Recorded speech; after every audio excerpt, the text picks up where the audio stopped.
Tataroğlu Tatarım. Yazan Cemil Kermençikli. Tataroğlu Tatarım, Tatarlıktır benim iftiharım.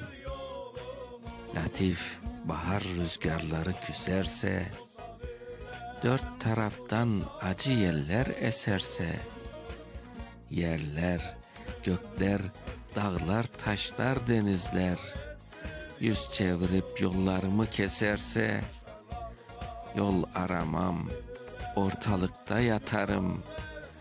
Amma derim, Tataroğlu Tatarım.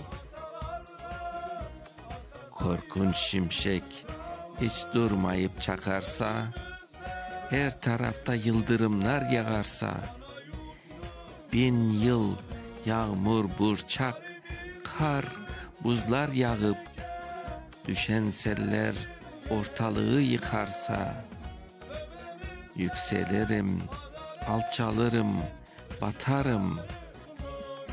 Yer altına girsem yine Tatarım.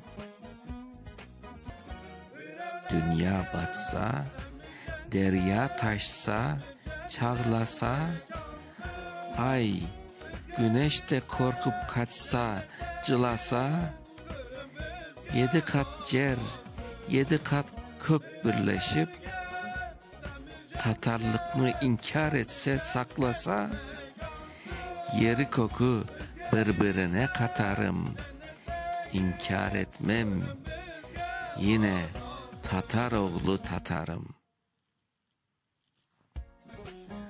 Almanlar senden taraf olursa, cennet hurilerinden sorulsa, her milletke cennetten yer verilse, Tatar olan cennetten kovulsa, ebediyen cihanda yanarım.